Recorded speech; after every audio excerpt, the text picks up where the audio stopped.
Hej, pozdravljeni, #ProgressReport, #Ustavimo nasilje. Danes bomo v novi epizodi podcasta govorili o posledicah nasilja pri otrocih in mladostnikih. Z mano bosta dr. Lucija Čevnik, doktorica socioloških znanosti, specializantka lakanovske psihoanalize in pisateljica, ter Neža Đorđić, magistrantka psihoterapevtske znanosti in specializantka sistemske psihoterapije iz fakultete Sigmunda Freuda Ljubljana. Poslušajte. Yo, #progress report. #progress report. Yo, #progress report. #progress report. #progress This is the progress It's your report. boy, Mr. YouTube. What up? Lee Foster. Okay, this is my #progress report. What's up, y'all? Marty Kadaka, check it in. Check out the #progress report. So another thing, stay on beat. Goddamn it, stay on beat.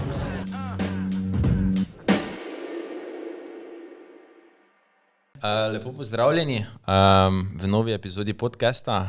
Danes sta z nami dr. Lucija Čevnik in magistrantka psihoterapevtske znanosti Neža Đorđić. Lepo pozdravljeni.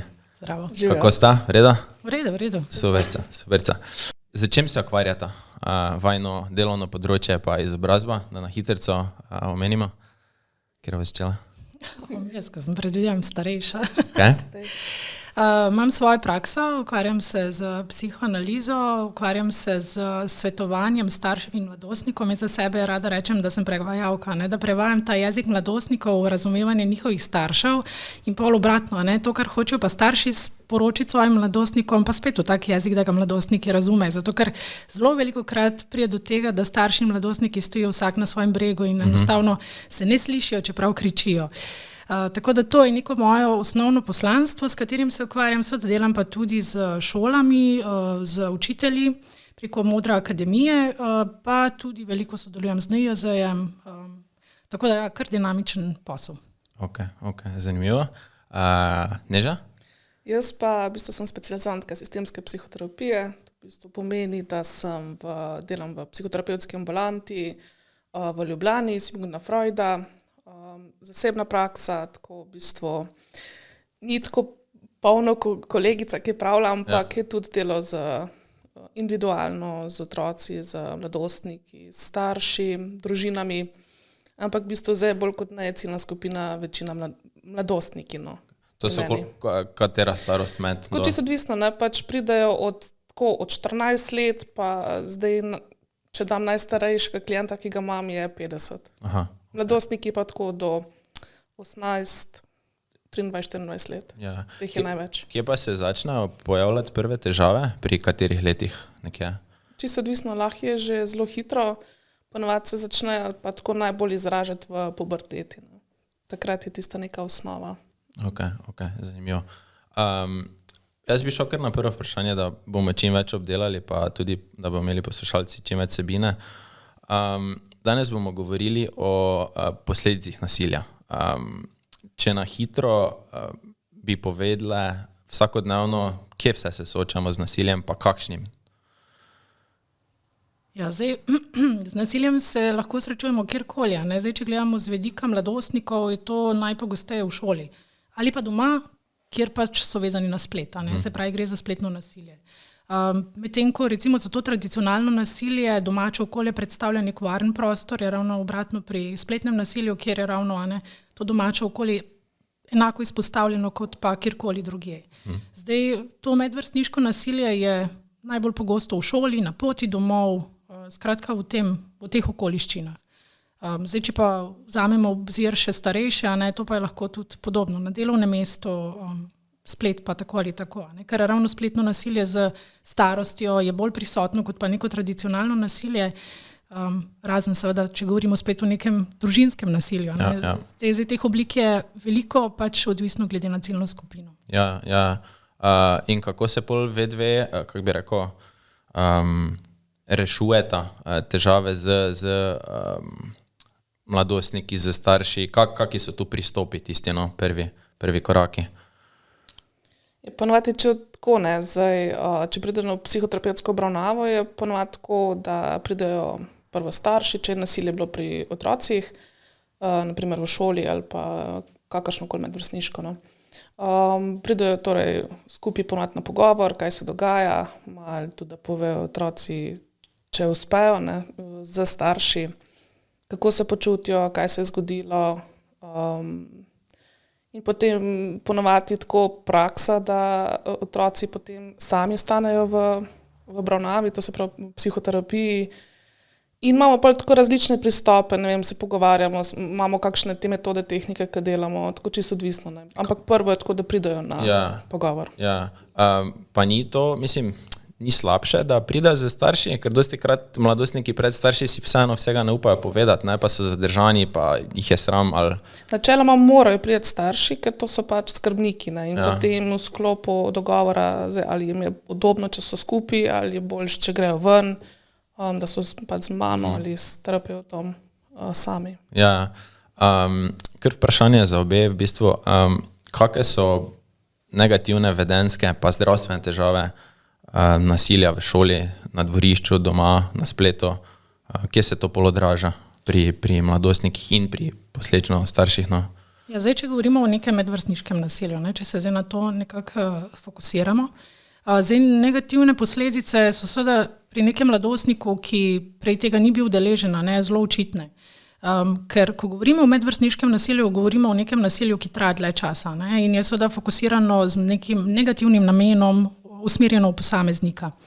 In to seveda se odraža na njegovi osebnosti, na njegovem načinu funkcioniranja, njegovi dovzetnosti do druženja, do socialnega okolja in seveda tak mladostnik bo začel pešati v šoli, dobil bo slabe ocene, vedenjsko bo zelo nepredvidljiv, lahko bo zelo reaktivno odreagiral, lahko pa se bo zaprl vase. Tudi starši časih v tem kontekstu napačno odreagirajo, ker je mladostnik zelo razdražljiv in to razumejo, kot da je nekaj upirjeno proti njima, in potem nastane boj med starši in mladostniki, namesto da bi v bistvu reševali stisko mladostnika. Potem se seveda to odraža v tem, da se mladostnik zapira vase, da prekine z nekimi socialnimi stiki, da nima več prijateljev, da ubira recimo drugačno pot v šolo, če se tako nasilje dogaja zunaj šole. Potem je lahko tudi to, da lahko opažamo, da ima otrok, ne vem, potrgana oblačila, modrice na telesu, skratka tudi kakšne fizične značilnosti, karakteristike kot posledice nekega nasilja. Predvsem pa je to neka zaznamovanost, kot travma takega otroka, kjer občuti neko izolacijo, občuti nemoč, občuti seveda anksioznost, tesnobo, seveda se spopada z neko notranjo bolečino in predvsem je velikokrat prisotno to, da tak otrok sebe niti ne prepozna kot žrtev, ampak to usmeri vase in sebe razume kot nekoga, ki z nekom je nekaj narobe. Z mano je nekaj narobe in se v skladu s tem potem tudi vede, enostavno se izolira in niti nima moči, da bi poiskal pomoč. Ja, ker dostikrat, na primer, ne vem, od znancev, staršev, prijateljev, dostikrat slišimo, ne vem, se on pa je taki, ali pa ne vem, pač zdaj v obdobju pubertete pa je pač malo bolj zadržan zase. Lahko so to mogoče prvi znaki, da je bila oseba ali pa mladostnik soočen z nasiljem, ali kako zdaj to prepoznati, ne? Marsikateri starši pol nekako opravičujejo z nekimi drugimi razlogi. Mogoče sam nadaljujem ravno to, zdaj, če seveda, zdaj moramo razumeti, razred je zelo heterogena skupina. Zdaj, da bomo imeli vsi radi vse, je nemogoče pričakovati, in valjda, da prihaja do sporov, do konfliktov, ampak to je občasno, se sprejo fantje, pa se spet pobotajo, ali pa ravno dekleta, eno izločijo, pa je čez 3 dni že okej. Zdaj znamo starši tudi tu narediti zelo precejšno dramo okrog tega, in boljše je, da se v takih situacijah malce distanciramo z nekimi svojimi pravi narobe in počakamo, potem pa vidimo, kaj se pravzaprav dogaja. Če pa je to neko stanje, ki kar traja, in je otrok vedno bolj v neki depresiji, vedno bolj odmaknjen, vedno bolj izoliran, pa je seveda to, rdeča lučka za alarm in je treba seveda primerno ukrepati. Neža? Jaz ne vem, če bi še kaj tukaj dodala, ker je tako lepo povedala. Mogoče še samo to, da potem, če nekaj časa traja že to neko nasilje, ki se izolira od socialnega okroga, mogoče tudi to, da pride potem te tako znani samopoškodovalno vedenje, da se reže kakšne modrice, karkoli. In potem tudi razmišljam o samomoru, oziroma včasih že malo nakažejo, tako kaj povejo. In pol odvisno zdaj, koliko to naprej razvija, koliko težko je tudi sam otroku. Se mi zdi iz osebnih izkušenj, koliko opažam, dostikrat, ne vem, mladostniki rečejo, pa bom pegnil od doma, ali pa ne vem, bom se obil, nimate me radi, Dostikrat je se hecajo Zdaj pa, kdaj pa mladostnik to resno misli, pa ga mogoče starši na resno vzamejo, ali pa ne vem, se ne vsedajo, pa pogovorijo. Kot starš, kdaj moraš, kako bi rekel, se zavedati, zdaj pa to mogoče res je težava, ne? Na kameru biti starši pozorni, predvsem. Tako mogoče to, da večkrat, ne, da konstantno to se pogovarja, mislim, izraža kljub temu, da se pogovarjaš o tem, ne. Ja, mogoče bi še dodala ravno to, ne, da najbolj pomembno je to, da ima mladostnik občutek varnega prostora doma. Se pravi, nekega prostora zaupanja, kjer lahko izraža vsa svoja čustva. Ne. Mi smo včasih zelo odklonilni do jeze, pa do žalosti, pa do teh čustev, ki jih imenujemo negativna, ampak vsa čustva so čustva. Ne, in tako so pristna. Jih moramo jim dati prostor, da jih lahko otrok, mladostnik izrazi. In to pomeni, da jaz gledam na svojega otroka predvsem kot osebnost, na drugi strani pa njegova dejanja. Torej, njegova osebnost ni pogojevana z njegovimi dejanji, se pravi, njegova samovrednost ni odvisna od tega, kaj stori. Jaz imam tebe rada, ti si moj otrok, jaz bom vedno stala za tabo, za tvojimi dejanji.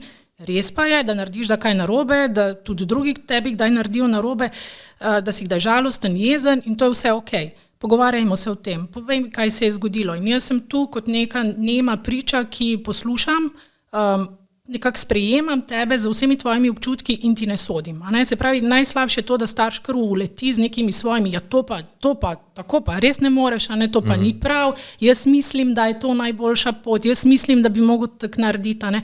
Ampak ne, to so njegove okoliščine, mi jih ne poznamo. Ja. Če ves čas tako forsiramo, potem naredijo mladostniki pogosto res in zita, ne, in potem nas res izolirajo od vseh mogočih in čustev in informacij, kaj se dogaja v njih in seveda z njimi tudi v nekem šolskem okolju. Ja, pa bolj je ta, kako bi rekel, distanca med staršem pa otrokom, samo se še veča, starejši ko je, ne.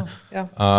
Prej ste že omenili, da so pol posledice, ne vem, samomorilske misli, se ne vem, režejo, pa to je dosti tega pri, kako bi rekel, mladini v Sloveniji. Kakšna je tukaj statistika? Za statistiko zdaj konkretno ne vem, razen če kolegica. Mislim, statistika je bila lani, sploh po koroni, ne, je bila alarmantna. Ne. Ravno tu v Mariboru se je število napotitev na otroško psihiatrijo povečalo za 360%. Ne, se pravi, govorimo o motnjah hranjenja in raznih drugih res težkih anksioznih stanjih, depresijah, tudi samo poškodovalnem vedenju. Tako da, ja, stiska je zelo, zelo močno prisotna, alarmantna in mislim, o tem bistveno premalo govorimo in tako so taki podcasti, ko je ta karkoli, ne, kar osvešča in odpira oči, nujno potrebno. Kakšen pa je bil razlog, da se med časom pa zaradi covida, da se je povečala ta številka, ker pač družine, ki so bile doma zaprte, niso imele zdrave komunikacije ali skupek vsega, ali kaj bo trovalo temu, no? Ja, v bistvu glih to izolacijo od svojih prijateljev, ni bilo teh interakcij, tako se mi zdi, tukaj je bilo največ tega, kar se je tudi, ne vem, stiske doma, ki so bile, se sam povečalo vse skupine. Vem, da jaz sem imel dosti stika tudi z mladostniki, ki pač niso bili navajeni, da so celi čas doma, da so starši celi čas doma. Starši eni niso bili vešči sodelovati z otrokom pri, ne vem, šolskih nalogah in so že tu pol nastajala trenja, ne. V kako stisko pa lahko zapadejo, oziroma našteli smo, ne vem, samomorilske misli, rezanje, kaj so še v bistvu posledice nasilja oziroma stisk otrokov. Tako zdaj lahko tudi razvije kakšne te tesnobne oziroma anksiozne motnje, kot so pančji napadi, tesnoba, tako kot splošna. Ja. Tudi, tako, če zdaj gledava tudi pol prije kakšna psihosomatika, to se pravi kakšne trebušne težave, glavoboli, vrtoglavica, če zdaj igramo tako malo bolj osnovno. Ja. Ampak čisto odvisno, ne, pač to je tako neka osnova. Se pravi, lahko nek mladostnik zaznava tudi zdravstvene težave, tako ste rekli, ne vem, bolečine v trebuhu, glavo boli, pa mogoče niti ne poveže tega z tem, da je v stiski. Ja, sigurno, ne, ko je to kot nek simptom. Ne. Jaz bi izpostavila še tudi motnje hranjenja. Ne. To je tudi zelo pogosto in ta nek pretiran perfekcionizem, ki vodi do nekih paničnih napadov. Ne. Recimo moj Moji klienti, bom rekla, so se zelo pogosto srečevali po koroni, oziroma ko so prišli nazaj v šolo, ravno s tem, da to so bili otroci, ki so bili v šoli že prej, zelo dobri učenci, odličnjaki večinoma, in v tem obdobju, ko so bili izolirani, niso imeli tega neposrednega feedbacka strani učiteljev, ali sem dovolj dobra, te povratne informacije. Torej, ker ko si ti v šoli prisoten skozi naloge in skozi komunikacijo z učenci, sošolci, z učiteljem, ves čas dobivaš ta feedback, da si okej. Potrditve. Tako. Ja. In zdaj tega ni bilo, in ko so prišli ponovno v šolo, je bil ta prepad med tem, da ni bilo tega feedbacka tako velik, da enostavno jim je totalno padla samopodoba, samozavest in pol v komunikaciji, niso dobili potrditve in je bilo to za njih kar konc. Se pravi, nisem dovolj dober, z mano je vse narobe, kaj pa zdaj, In seveda na drugi strani pa zelo veliko krat se srečujem tudi s temi previsokimi pričakovanji staršev. To pa itak. To pa je tudi nekaj, kar je neskončno veliko breme za otroka, staršev, ki res pohvalijo samo najboljše. In ne moreš biti vedno najboljši. In če živiš s to zavestjo, je pač zelo, zelo težko. Se pravi, bi lahko imeli tudi, kako bi rekel, terapije glede vzgoje staršev, kako naj vzgajajo svoje otroke. Ker marsikateri si misli, jaz sem starš, jaz vem vse na svetu, moj otrok je to, moj otrok bo to, pol pa v bistvu vidimo, da pač, ne vem, vsaj jaz osebno tako gledam na otroke, pač neomejene možnosti glede vsega imajo. In se mi zdi, glih starši so tisti, ki jih bojo pol ali omejevali ali potiskali naprej v katerokoli smer. To je meni tako fascinantno, ker glih včasih pride glih starši v terapijo prenesejo otroka pod narekovaji. Tu imate, da popravite ga zdaj, nekaj narobe z njim. Mi smo super, ampak težava otroka. Otrok je simptom odnosa svojih staršev. Se odraža v bistvu zrcalo. Kako pa pol to rešujete z starši oziroma z skrbniki? Kakšni so tu pol postopki? Se starši sprijaznijo oziroma sprejmejo, da pač oni nosijo tudi del te odgovornosti? Čisto odvisen, zdaj. Imaš starše, ki jim nekaj probaš razložiti, pač poveš celo sliko, imaš pa starše, ki pač ne in furajo pa naprej to, kar pač tako ko znajo. Je dosti tega, kako bi rekel, da starši prevzemajo odgovornost oziroma da so razlog za težave mladostnikov? Tako da bi prav prevzeli odgovornost, mislim, 90% imaš starše, ki prevzame pol, ki spustijo to svoje prepričanje neko, ampak še vseeno pa ostaja tisti, ki pa pač ne. V bistvu je to proces. Bolj kot se stopnjuje nek izziv, bom rekla, doma z otrokom, z mladostnikom in bolj, ko se komunikacija oddaljuje, bolj kot je ta stik prekinjena, težje je staršem in pol vidijo, da če ne bojo sami stopili koraka nazaj, pač bojo šle stvari po svoji. Mladostnik bo star 18 let, dvignil bo sidro in bo šel. In pol nimaš več kaj reševati. Mladostništvo je pravzaprav odraz tega, kaj smo delali z vzgojo skozi otroštvo. Tu ni več zdaj ne vem kaj za popravljati. Mladostnik ima že neko izoblikovano osebnost, zdaj pa je tu, koliko je starš pripravljen še kaj storiti. Kako pa lahko prijatelji pomagajo žrtvi takšnega in drugačnega nasilja? Kak je najboljši način, da pridobijo njihovo zaupanje, da se jim oseba izpove, da jim pomaga? Mislim, iz strokovnega vidika, kaj je to najboljša rešitev oziroma pot? To je vsekakor, da pač pridete, da se usedete skupaj, da da čas, da se pogovarjata. Mogoče je tudi to, da je nek dogovor, če vidi tisto prijatelj, če vidi, naprimer, da je nasilje se zgodilo, da pač se dogovorite, pač kaj bi lahko povedala naprej, naprimer staršem, ne vem, ravnatelju naprej, katere zadeve, katere obdržati, tako da v bistvu nastane to zaupanje med njima, da ni tiska, ko pravimo, špec kahle, da ni tega, da pove pol drugim, veš, ta je pa to rekel, kaj se je zgodilo, pač da ostane ta zaupnost, da med njima. Ampak je pa res, da se pol spet tu odraža, kako so starši tistega mladostnika ga vzgojili, če ti nekdo nekaj tega zaupa, ali boš zadržal to za sebe, ali boš dalje povedal, je spet, kako bi rekel, tvegaš, kako pa zgraditi iskreno prijateljski odnos, na kaj morajo biti, ne vem, pozorni sovrstniki oziroma učitelji, terapevtski delavci, na kaj morajo biti pozorni? Jaz bi zdaj mogoče malo bolj široko vse skupaj pogledala na celo sliko. Zdaj je treba pogledati, kaj se pravzaprav dogaja v razredu. Ko govorimo o medvrstniškem nasilju, ponavadi ne gre samo za nasilje enega posameznika proti drugemu. Ampak je to zgrajena neka struktura, neka hierarhija, kjer je tisti najmočnejši in njegovi podporniki. In ko se govorimo o medvrstniškem nasilju, ne govorimo 1 na 1, ampak v bistvu skupina proti posamezniku. Zdaj, hvala Bogu, kot je rekla kolegica, da ima nekoga, ki ga razume, ampak pogosto je tako, da je ta hierarhija v razredu postavljena tako, da so tisti, ki so močni, skozi hierarhijo si to moč še krepijo in ostali so bolj nemi opazovalci in enostavno ta dobi nek tak status kot nedotakljiv in pravzaprav noben nič več ne bo rekel, to je on, ki pač fura sceno v razredu. Ampak zakaj pride do tega, da so pač tiho, pa noben nič ne reče, pa noben, se ne upa zoperstaviti ali pa povedati na glas? Zakaj? Ja, to ravno zaradi te hierarhije. Se pravi, ta, ki je zdaj nek lider, se bo hitro obrnil proti temu drugemu. In ta drugi mogoče tudi ne opazijo ostali opazovalci, da tudi, če bo kaj rekli, se pravzaprav nič kaj ne bo spremenilo. Ker tu imamo en kar velik problem. Zdaj, pogosto rečemo, da je tisti, ki izvaja nasilje, nekdo, ki je kar nasilnež, ki bi ga zlahka opisali kot nasilnež. Ampak treba je pogledati tudi to, da so to pogosto zelo všečni, zelo priljubljeni učenci, ki je učitelj 2-krat pomislil, da bi ta res lahko izvajal neko medvrstniško nasilje. Znajo biti zelo, bom rekla, manipulativni z tega vidika.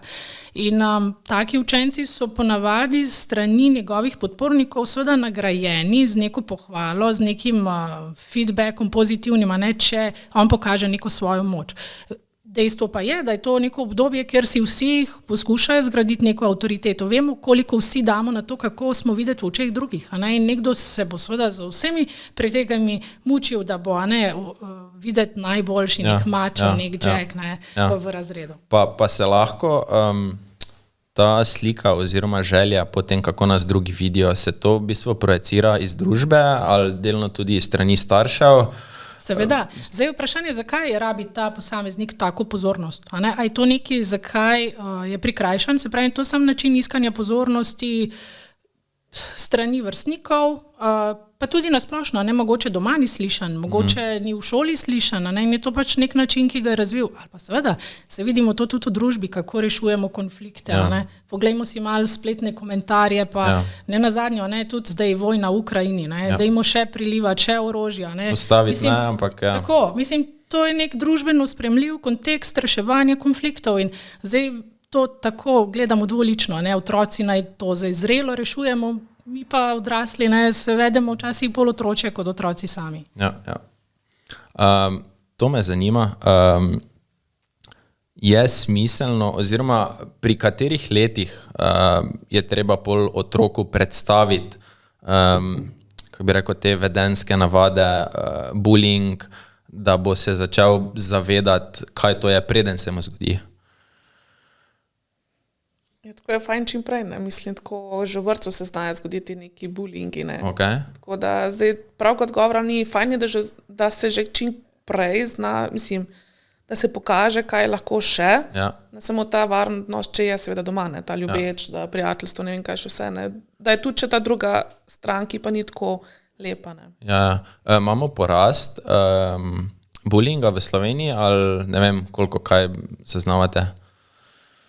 Ja, mislim, zdaj, če pogledam iz svoje prakse, je veliko tega, tako vedno več, ampak ne samo bullyinga, tako prav preseneča me, koliko veliko teh spolnih nadlegovanj, spolnih teh posilstv, mislim, prav posilstev je tako med mladimi ogromno, in se mi zdi tukaj že malo tako večji problem, kot pa samo nasilje.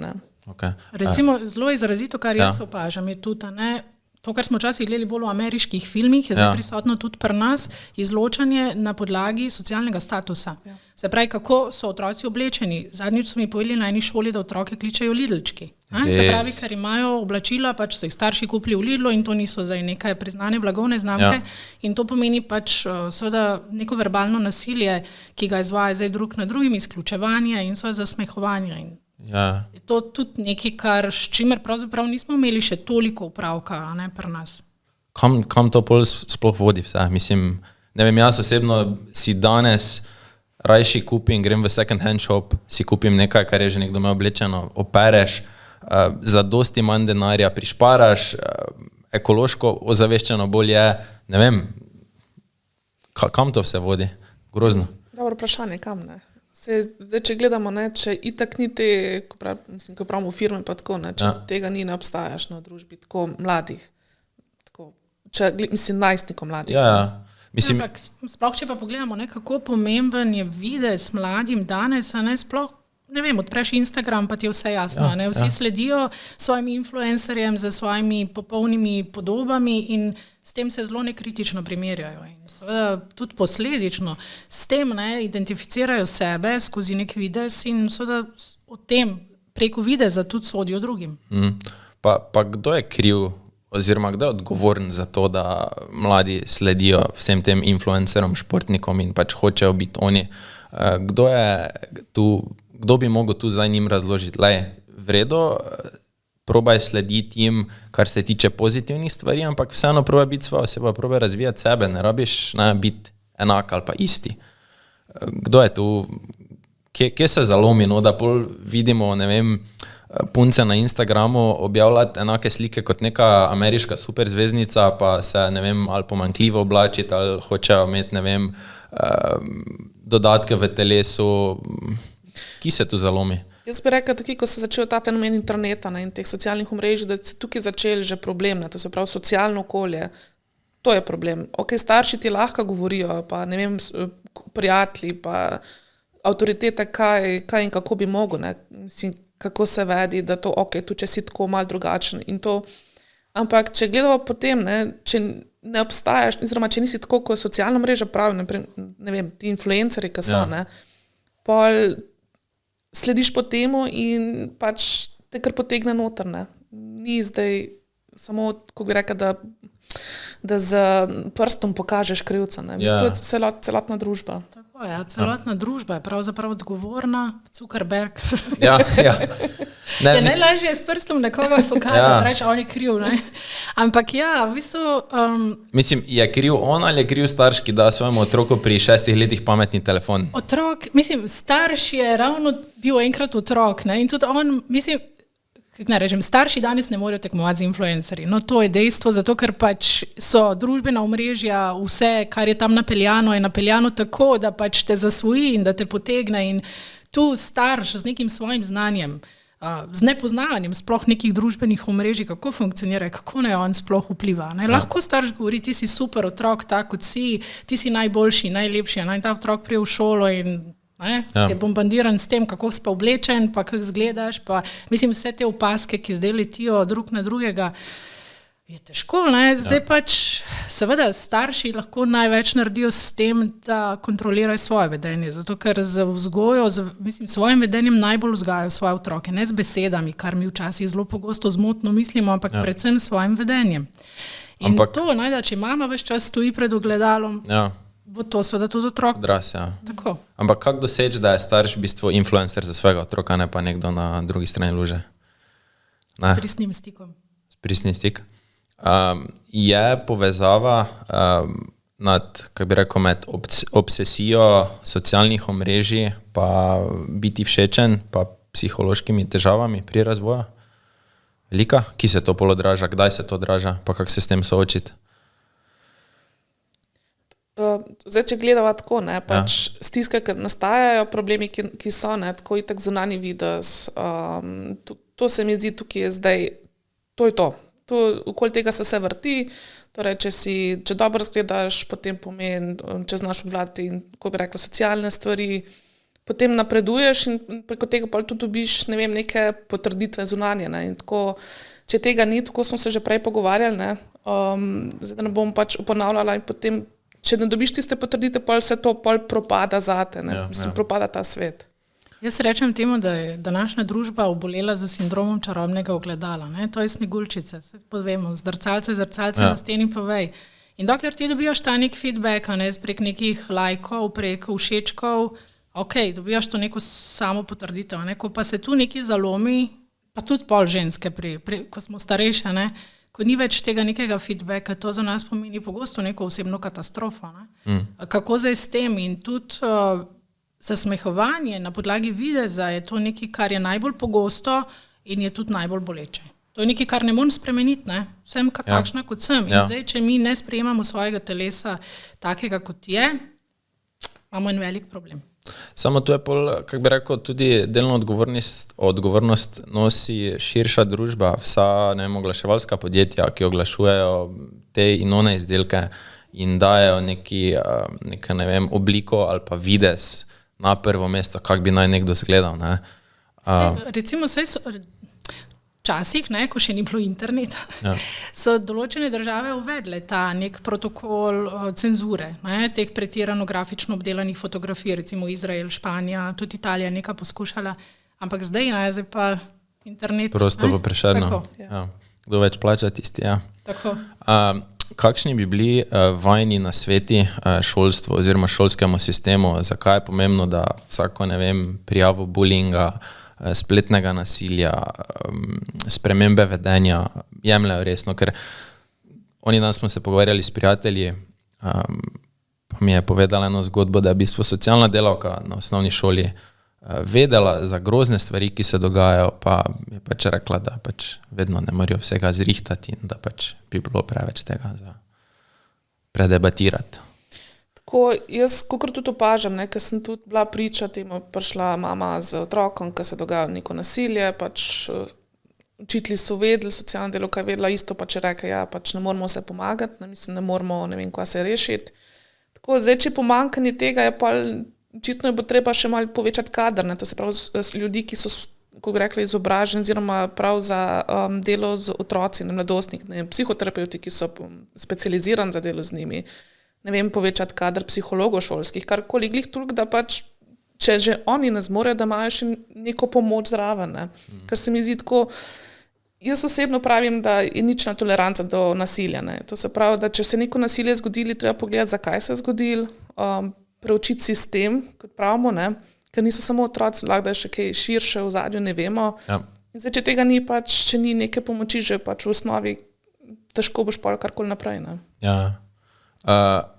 Kaj se lahko zgodi otroku, ki morda je v takšni ali drugačni stiski, pa potlači stvari v sebe? Kakšne so pol tu posledice na vedenju, na obnašanju, na razvoju, ki se to vse vidi? Ja, sigurno, na vedenju, tako ali tako. Mislim, to je travma, to je zelo, zelo močna travma, ki jo tak otrok doživi. In to, kar sem že prej omenila, najslabše je to, da on začne na sebe gledati kot na nekoga, s komer je nekaj narobe.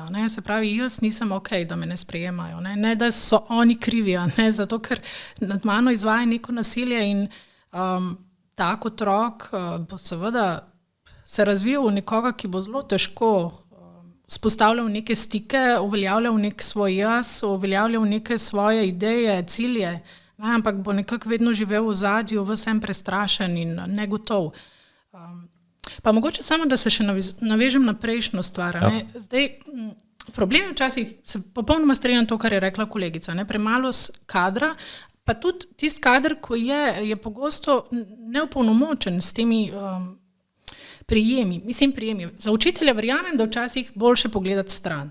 Zato, ker učitelj je tam zato, da uči, večinoma jih je tam zato, da učijo, ampak dejstvo je, da morajo tudi vzgajati, sploh v osnovnih šolah. Ampak je problem to, zdaj takoj naletimo na težavo staršev. Pogosto je tudi to, da so ti, kot sem prej rekla, mladostniki lahko zelo všečni, zelo vplivni, razredno vplivni, ne dajo občutka, da so res oni nek problem, nek konflikt. In zdaj se pogosto zgodi ravno to, da starši otroka, ki je žrtev, tega otroka morajo prepisati na drugo šolo. In kaj pravzaprav s tem sporočajo? S tem sporočajo, da šola se ne more spopadati s tem nasiljem, se ne zna spopadati s tem nasiljem, da jim umakniti žrtev, žrtev je moteča in seveda ostali pa lahko naprej nadaljujejo s svojim neprimernim vedenjem. Samo ne razumem pol, zakaj se pol, socialna delavka, pa ravnatelj, pa učitelj odločijo sploh iti ali pa mogoče kdaj predlagati staršem žrtve neko tako stvar. Če vsi vejo, kak je na stvari, vsi vejo, kje je vzrok, kdo je razlog, Zakaj pride do tega? Mislim, da prestavi otroka na drugo šolo je ukrep, ampak to naj bi bil zadnji ukrep. Ja, Ne, mislim, če res ne gre drugače rešiti situacije, to pač rešimo žrtev, a ne? Ampak ne sme biti pa to neka praksa. Pa Mislim, je to pravi način, da se reši žrtev, ali bi se mogli soočiti z vzrokom? Seveda, definitivno se moramo soočiti z vzrokom, ampak na nek pravi način, a ne? Seveda odločno reči ne nasilju, ničelna toleranca, kar si prej omenila. Po drugi strani pa se odzvati na nek asertiven način v smislu, a ne, da ne zdaj nekaj obsojamo in nekoga damo na sramotilen steber, zato ker s tem spet rešujemo, a ne, konflikt s konfliktom. Ja. Ne, ampak moramo tu nekaj spostaviti, jasna pravila, jasne posledice. In jaz, ko delam z učitelji, se mi zdi to zelo pomembno, ko opažam, da učitelji nimajo nekih razrednih pravil. Dobro, zdaj to presega razredna pravila, ampak vendarle, če imajo razredna pravila, če učenci poznajo razredna pravila in če poznajo posledice nespoštovanja razrednih pravil, je bistveno lažje. Prej ste omenili telefon, podobno je to, daš otroku telefon v upanju, da bo ga uporabljal pametno. Ampak kaj pomeni pametno? Zdaj, če mi nismo dali pravil in obenem otroka seznanili tudi s posledicami, smo naredili ful mal. In tu pol zelo težko, ne, si vsakič znova zmišljujemo neke ukrepe, kaj pa zdaj, ne, kaj zdaj temu sledi. Če pa imamo jasno, če prekoračiš 1 uro uporabo telefona, ga nimaš 2 dni. In to je zapisano nekje. Samo polje na staršu, koliko se bojo oni kaj držali tega, ne? Vedno je in tudi seveda na vodstvu šole, kako se bo odzvalo. Ja. Ne, ker vidim jaz tudi pri svojih sorodnikih se meja starosti, kdaj dobi otrok pametni telefon, zmanjšuje. Ne? Pač, ne vem, prej včasih jaz sem ga dobil, ne vem, ko sem šel v srednjo šolo, sem dobil sploh prvi telefon, zdaj pa če, ne vem, si v 7. razredu pa nimaš najnovejšega iPhona, se že vsi posmehujejo iz tebe, ne vem, te kličejo imena ali pa ne vem, da so doma revni, pa da nimajo dovolj denarja, ne, in pol tudi kak se starš z tem spopada, se mi zdi dosti lažje je pol staršev, ne vem, nakrampati tistih nekaj evrov, kupiti otroku, da se nehajo z njega posmehovati, kot pa mu iti vse razlagati, da se bo on znal soočiti s tem, ne. Zdaj, kaj je pa tu prav, pa kaj ni... Vedno je tehtanje med temu, kar je fajn in to, kar je prav. Nekaj vzpodbudne besede iz ust obeh, kaj bi svetovale tako mladostnikom, ki se spopadajo z takšnim in drugačnim nasiljem in staršem, kako to reševati? Jaz bi rekla tako, prvo govoriti, samo govoriti, da pač ljudje oziroma otroci začnejo, da povejo, kaj se dogaja, kako se počutijo. In potem v bistvu na nek način, to se pravi, ali to prijateljem, ali to družini, enemu, ki mu lahko zaupa, oziroma ki se počuti varno, da se potem lažje naprej zadeve rešujejo. Okay. Ja, jaz pa bi rekla predvsem to, da kadarkoli pride mladostnik ali otrok z neko težavo, ki jo izusti in da je to neko medvrstniško nasilje, da starši nikoli ne smemo zamahniti z roko. Zato, ker že samo to, ne, da je mladostnik to uspel povedati, je vložil zelo veliko energije. In poguma tudi. Tako, in tudi poguma. Ker zmotno mislimo, ne, da lahko otrok, ki je žrtev nasilja, to sam reši. Nikakor ne. Zato, ker, kot sem prej rekla, to je hierarhija, to je struktura in proti temu se en posameznik ne more boriti. Nikakor ne. In starš pa mora seveda tudi nekako pravilno odreagirati. Ne? Jaz verjamem, da koga prime ta jeza bes, da bi najraje poklical kar starše tega otroka in jih nazjal in fizično obračunal, ampak s tem se stvar ne bo rešila. Ne? In to je tudi pogosto razlog, da otroci doma tega ne povedo, zato ker vedo, kako bojo starši nepametno odreagirali. Zato torej nek premišljen korak stopi do vodstva šole, seveda jasno in odločno povedati, kaj se dogaja in zahtevati, da problematiko rešijo in to takoj. To je zelo pomembno. Predvsem to, no, nek varen prostor, da lahko otrok pove in ko pove, da torej tudi starši odreagirajo. Ja, okay. Super, najlepša vam hvala za vajen čas, za besede, za nasvete. Upam, da bo vsi poslušalci to si zapisovali, upoštevali, se probali nekako najboljše držati za sebe in za svoje otroke, kar se tiče vzgoje. Obilo uspeha pozitivnega v vajnem delu, čim manj težav. Pa še enkrat hvala. Hvala za povabilo. Poslušajte, pa se vidimo. Nasvidenje. Ajde.